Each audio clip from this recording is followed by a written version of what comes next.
नमस्कार दोस्तों, कथा कहानी चैनल में आप सभी का स्वागत है। आज मैं आप लोगों के साथ पितृपक्ष की रोचक लोक कथा सुनाने जा रही हूँ। जोगे और भोगे की कहानी। पितृपक्ष की लोक कथा के अनुसार जोगे तथा भोगे दो भाई थे। दोनों अलग अलग रहते थे। जोगे धनी था और भोगे निर्धन। दोनों में परस्पर बड़ा प्रेम था। जोगे की पत्नी को धन का अभिमान था, किंतु भोगे की पत्नी बड़ी सरल हृदय थी।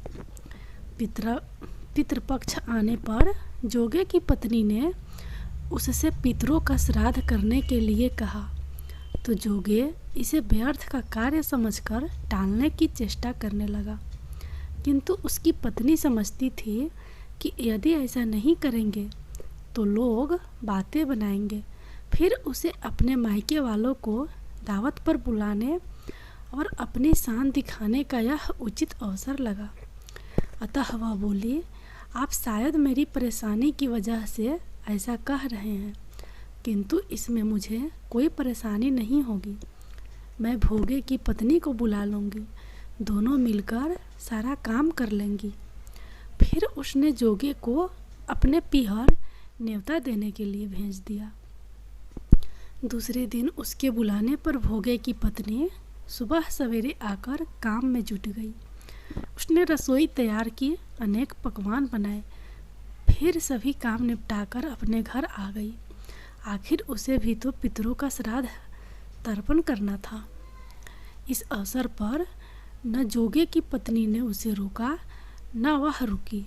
शीघ्र ही दोपहर हो गई। पितृभूमि पर उतरे। जोगे भोगे के पितर पहले जोगे के यहाँ गए तो क्या देखते हैं कि उसके ससुराल वाले वहाँ भोजन पर जुटे हैं। निराश होकर वे भोगे के यहाँ गए। वहाँ क्या था, मात्र पितरों के नाम पर अगियारी दे दी गई थी। पितरों ने उसकी राख चाटी और भूखे ही नदी के तट पर जा पहुँचे। थोड़ी देर में सारे पितर इकट्ठे हो गए और अपने अपने यहाँ के श्राद्धों की बढ़ाई करने लगे। जोगे भोगे के पितरों ने भी अपनी अब बीती सुनाई। फिर वह सोचने लगे, अगर भोगे समर्थ होता तो शायद उन्हें भूखा न रहना पड़ता, मगर भोगे के घर में तो 2 जून की रोटी भी खाने की नहीं थी। यही सब सोचकर उन्हें भोगे पर दया आ गई। अचानक वे नाच नाच कर गाने लगे, भोगे के घर धन हो जाए, भोगे के घर धन हो जाए। साँझ होने को हुई। भोगे के बच्चों को कुछ भी खाने को नहीं मिला था।